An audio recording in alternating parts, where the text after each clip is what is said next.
Assalamualaikum everyone. Today we are discussing the solution of assignment 1 of MTH 603 section in charge Zulfikar Ahmed Noor and its due date is 22 November 2023. दो questions हैं हमारे पास इस assignment में और each question have 10 marks 20 marks की total assignment है हमारे पास. In the first question, we want to calculate the root by using Newton-Raphson method और इसमें हमने 3 iterations यूज़ करते हुए क्वेश्चन सॉल्व करना है. हमें एफ ऑफ एक्स भी गिवन है और इनिशियल गेस 0.2 भी गिवन है. तो हमारे पास जो चीज़ें गिवन है वो सबसे पहले हम सोल्यूशन में लिख लेते हैं. F of x that is x cube minus 2x plus 2 और एक्स नॉट है 0.2. न्यूटन-राफसन मेथड हमारे पास होता है x n plus 1 that is equal to x n minus f of x n divided by f dash of x n. तो इसका हमें question 1 का नाम दे देते हैं. सबसे पहले हमें जो चीज़ें इसमें चाहिए वो क्या क्या है. एफ ऑफ एक्स चाहिए और एफ डैश ऑफ एक्स चाहिए. तो हम एफ ऑफ एक्स का डेरिवेटिव ले लेते हैं. हमारे पास था given f of x that is equal to x cube minus 2x plus 2. इसको हमने डिफरेंशिएट किया विद रिस्पेक्ट टू एक्स. तो एक्स क्यूब का डेरिवेटिव क्या होता है 3x स्क्वायर. ठीक है, जो कांस्टेंट पावर होती है वो शुरू में आ जाती है और इसकी पावर में से एक माइनस हो जाता है तो 3x स्क्वायर रहेगा. इधर था ही एक्स की पावर 1 तो 1 जब 2 के साथ मल्टीप्लाई होगी तो 1 से 2 और 1 में से जब 1 में से 1 जाएगा तो 0 रह जाएगा यानी x ख़त्म हो जाएगा और कांस्टेंट का डेरिवेटिव 0 होता है वो हम नहीं लिखते. 3x स्क्वायर माइनस 2 इसका डेरिवेटिव आ गया. अब हमारे पास एफ ऑफ एक्स भी आ गया, एफ डैश ऑफ एक्स भी आ गया. सबसे पहले जो हमारे पास आइट्रेशन थी वो n इज़ इक्वल टू 0 से हम स्टार्ट करेंगे क्योंकि हमने 3 आइट्रेशन लेनी है. तो 0, 1 और 2 3 आइट्रेशन हम लेंगे. ठीक है, 0, 1 और 2. तो सबसे पहले हमने 0 ले ली. x1 हमारे पास अगर हमें क्वेश्चन 1 में जहाँ जहाँ n है वहाँ 0 डालें तो ये 1 बन जाएगा, ये 0 और ये भी 0 और ये भी 0 आ जाएगा. तो ये इस तरीके से हमारे पास x1 आ गया. x not minus f of x not divided by f dash of x not. Here we have given the value of x naught that is 0.2. तो वो हम यहाँ डालेंगे 0.2 F of 0.2 divided by f dash of 0.2. तो F जो था F of x था वो था x cube minus 2x plus 2. तो जहाँ जहाँ एक्स है वहाँ हम डाल देंगे 0.2 का क्यूब माइनस 2 इंटू 0.2 प्लस 2. और एफ डैश जो था वो 3x स्क्वायर माइनस 2 था तो 3 और x की जगह पे 0.2 आ जाएगा, उसका स्क्वायर माइनस 2. अच्छा, यहाँ पे एक बात हमेशा याद रखिएगा कि इन तरह के जो क्वेश्चन हैं न्यूमेरिकल के जो क्वेश्चन हैं न्यूमेरिकल एनालिसिस के उनमें यह होता है कि में आपको कैलकुलेटर यूज़ करना बहुत अच्छे से आना चाहिए कि आप ये डायरेक्ट कैलकुलेटर पे डालें और आपका आंसर आ जाएगा. वो मैं आपको सिखा देती हूँ किस तरीके से आप वैल्यूज़ डालेंगे और आपके पास क्या आंसर आ जाएगा. देखिए जी, हमारे पास था 0.2 का स्क्वायर, ठीक है, क्यूब. तो ये मैं कैलकुलेटर पे पॉइंट यह आ जाएगा 0.2 का क्यूब लेना है तो पावर 3 आ गया. उसके बाद माइनस था माइनस 2 इंटू एक्स था 0.2 आ गया और प्लस जो है प्लस 2 आ गया. तो ये डायरेक्ट जब मैं कैलकुलेटर दबाऊंगी तो ये आ जाएगा 1.608. तो ये आप देख सकते हैं 1.608 आया हुआ है. दूसरा आपको बताती हूँ किस तरीके से कैलकुलेट किया.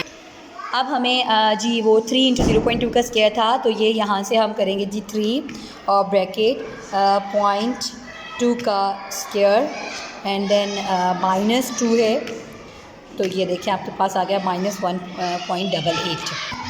कि हमारे पास माइनस 1.88 आ गया. ये माइनस और ये माइनस प्लस हो जाएंगे. इन दोनों को डिवाइड करेंगे और इसमें 0.2 में प्लस किया. 1.608 को 1.88 पे डिवाइड करें 0.855 आता है, उसको 0.2 में ऐड करेंगे तो ये हमारे पास आंसर आ जाएगा जी 1.608 है. 608 को हमने डिवाइड किया 1.88 पे तो ये आपके पास आंसर आ गया 0.855. तो माइनस माइनस प्लस हो चुका था, इसमें ऐसे ही डायरेक्ट प्लस कर दें 0.2 तो ये आपके पास आ गया 1.055. ठीक है, तो ये हमारे पास x1 आ चुका है. अब x1 की वैल्यू आ गई है. अब हम सेकंड आइट्रेशन पे मूव करेंगे n इज़ इक्वल टू 1 पे. तो यहाँ पे जहाँ जहाँ n है वहाँ वहाँ 1 पुट होगा तो 1 + 1 2. ये x1, ये एफ ऑफ x1, ये एफ डैश ऑफ x1. तो ये इस तरीके से ही हमारी कंस्ट्रक्ट हो जाएगी. x1 हमारे पास था 1.055 और जहाँ जहाँ x1 है वो हमने डाल दिया. अब हमारे पास जो f की वैल्यू एफ ऑफ x की x cube minus 2x plus 2 उसमें डालेंगे. जहाँ जहाँ x है वहाँ 1.055 और एफ डैश ऑफ x की वैल्यू हमारे पास थी 3x स्क्वायर प्लस माइनस 2 उसमें ये डालेंगे. तो ये हमने जब वैल्यूज़ डाली इस तरीके से हमारे पास फॉर्म आ गई. इसको भी मैं आपको कैलकुलेटर पे सॉल्व करना सिखाऊंगी किस तरीके से आपने कैलकुलेटर पे सॉल्व करना है और आपका आंसर आएगा जी. उस वैल्यू को भी हम डाल लेते हैं यहाँ पे कैलकुलेटर पे. ब्रैकेट लगा लेते हैं 1.055 का क्यूब तो पावर 3 आ जाएगी एंड देन -2 इंटू 1.055 और +2 आ गया। तो ये हमारे पास आंसर आ गया जी 1.064। ये जी 1.064 आया है। और अब नीचे वाले का देखते हैं आंसर क्या आता है जी। इसमें ये था कि 3x था ना, तो 3 इंटू 1.055 का स्क्वायर और -2 है, ठीक है। तो ये आ गया 1.339। ये हमारे पास कैलकुलेट हो गया। अब इनको डिवाइड करते हैं और माइनस करते हैं। तो हमारे पास ये था जी 1.064, उसको हमने डिवाइड किया 1.339 पे, तो ये आंसर आ गया 0.794। इसमें हम इसमें से माइनस करना है ना, तो पहले हम लिख लेते हैं 1.055 माइनस आंसर कर देते हैं, ठीक है।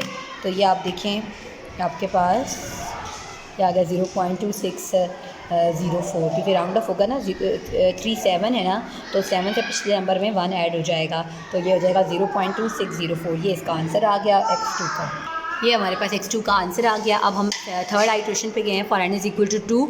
तो उसमें जहाँ जहाँ x है वहाँ इक्वेशन 1 में हम 2 तो ये हमने जहाँ पे n था वहाँ 2 पुट किया, 2 + 1 3 हो गया। ये 2 - f(x2) / f'(x). अब x2 क्या था 0.2604, तो जहाँ जहाँ x2 है वहाँ 0.2604 कर दिया। f(x) और f'(x) की वैल्यूज़ में भी जहाँ जहाँ x था वहाँ 0.2604 हम डाल देंगे। अब इसको कैलकुलेटर से सॉल्व करके मैं आपको बताती हूँ किस तरीके से हमारा आंसर आएगा। जो इसमें हमारे पास था सिंपल पॉइंट भी लिख सकते हैं, 0.2604 का क्यूब है और -2 इंटू 0.2604 और देन +2 आ गया, ठीक है। तो ये हमारे पास आ गया 1.4968। आखिरी 8 के बाद जो आखिरी इंसा है ना 5 है, तो 5 को हम जब ख़त्म करते हैं अगर उससे पिछला इंसा इवन हो तो उसमें कुछ भी ऐड नहीं होता, तो 1.4968 हो। तो ये जो न्यूमरेटर को सॉल्व करके हमारे पास आया 1.4968। अब डिनोमिनेटर को सॉल्व करते हैं।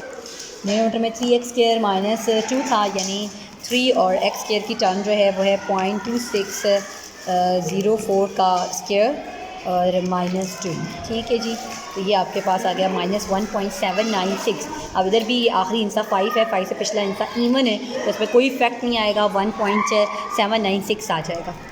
तो ये -1.7966 है, ये माइनस और ये माइनस प्लस हो जाएंगे। इन दोनों को डिवाइड करते हैं और इसमें ऐड करते हैं और आपको आंसर बताते हैं क्या होता है।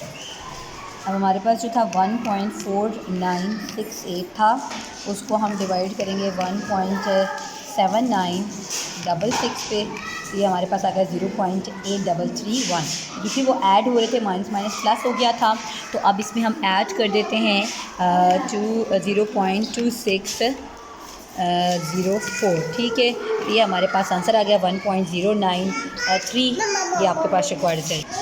ये हमारे पास जी आंसर आ गया 1.093। इस तरीके से हमारा जो है वो क्वेश्चन नंबर 1 कंप्लीट हो गया है इस असाइनमेंट का। Now we are solving the second question. In the second question, we want to calculate the system of equation by Jacobi method। और इसमें हमारे पास सिस्टम एक गिवन है, उसमें लीनियर इक्वेशंस हमें दी गई हैं। हमने 2 इटरेशंस तक इसको लेके जाना है। इनिशियल गैस हमारे पास 0 है। तो सबसे पहले हमें जो चीज़ गिवन थी वो पहली इक्वेशन क्या थी, 10x + y + z = 24। तो पहली इक्वेशन में से हमने x in terms of y z निकाल लिया, दूसरे में से y in terms of x z निकाली और तीसरे में से z in terms of x y निकालेंगे, ठीक है। तो ये देखें, अब पहली इक्वेशन 10x + y + z = 24 थी, तो इसमें से हमने ये y दोनों ऐड होने दूसरी साइड पे जाके सब्ट्रैक्ट हो गए। यहाँ से हमारे पास जी x in terms of y and z आ गया। ये 10 मल्टीप्लाई होता है दूसरी साइड पे आके डिवाइड हुआ, 1/10 = 24 - y - z। ये क्वेश्चन 1 आ गई। दूसरी इक्वेशन हमारे पास थी -x + 20y + z = 21। इसको हम y in terms of x z करेंगे, तो ये x माइनस हो रहा है दूसरी साइड पे जाके प्लस हो जाएगा, ये z प्लस हो रहा है इधर आके माइनस हो जाएगा। अब ये y के साथ 20 मल्टीप्लाई हो रहा है इधर आके डिवाइड हो गया, तो ये हमारे पास सेकेंड इक्वेशन आ गई 1/20 × 21 + x - z। थर्ड इक्वेशन थी -x - 2y + 100z = 300। 100z इधर ही रहेगा, ये दोनों माइनस हो रहे हैं जाके प्लस हो जाएंगे, 100 मल्टीप्लाई हो रहा है इधर आके डिवाइड हो जाएगा। इनिशियल गैस हमारे पास 0 था, वो हमें गिवन था। ये जैकोबी मेथड जो हमने स्टार्ट करना था 0 से था, इसका मतलब है x, y और z तीनों 0 हैं। वो हम इक्वेशन 1, 2 और 3 में बारी बारी पुट करेंगे जिस तरीके से हमें चाहिए होंगी, तो वहाँ से हम x, y, z की वैल्यूज़ निकाल लेंगे। तो पहले x की जो हमारे पास इक्वेशन 1 थी उसमें y और z की वैल्यू 0 पुट की, तो ये 24/10 आ गया, डेट इज़ मीन 2.4।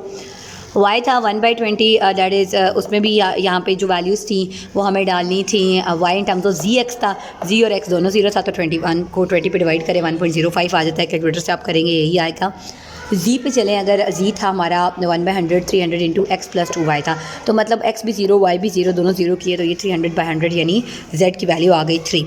अब x y z की जो वैल्यूज़ आई हैं वो हैं 2.4 1.05 और 3। अब इसको हम आगे फॉरवर्ड करेंगे और उसमें डालेंगे अगले सिस्टम में, ये एक्स वाई जेड की वैल्यूज़ डालेंगे। अब हमने ये उसमें डाली जब, तो x की वैल्यू 1/10 इंटू 24 माइनस हमारे पास था माइनस वाई माइनस जी था, तो माइनस वाई माइनस जी की वैल्यू डाली। कैलकुलेटर से इसको सॉल्व करके मैं आपको बताती हूँ किस तरीके से हमने किया इसको।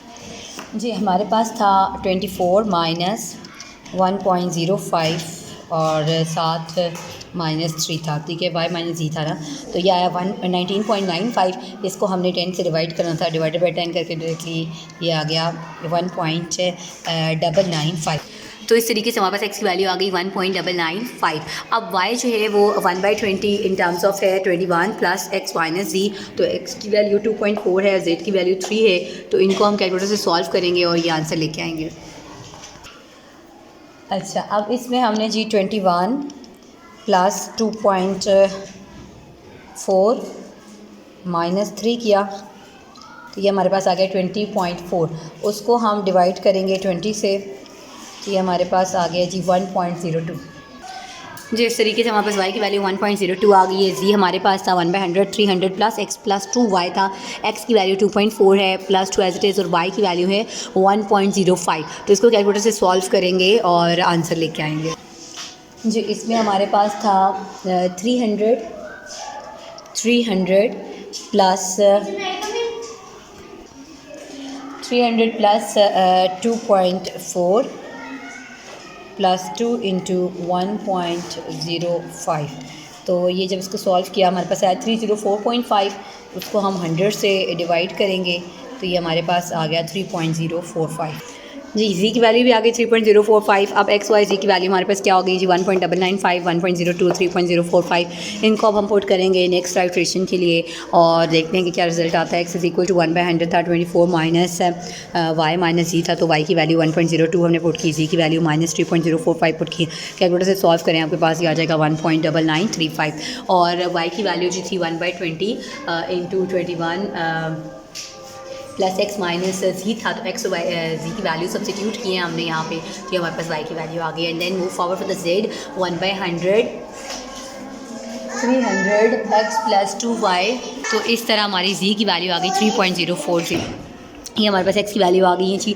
और अगर हम इसको कीनली देखें तो देखें x की वैल्यू वहाँ पे 1.99 है, यहाँ पे 1.99 मतलब 4 ही बनती है 1.99, और जो पिछली y की वैल्यू थी वो थी 1.02, तो यहाँ पे सॉरी अच्छा नहीं है, इसमें 0.99 आ रहा है। खैर इनमें कोई आइट्रेशंस का वो नहीं है कि रिपीटेड हो गया नहीं, तो ये इस तरीके से हमने इसका जो है वो पूरा कंप्लीट फॉर्म कर ली है। एंड पे हमारे पास एक्स वाई जेड की वैल्यूज़ आई 1.9935 0.9975 और 3.040, और इस तरीके से हमारा क्वेश्चन नंबर 2 जो है वो कंप्लीट हो गया।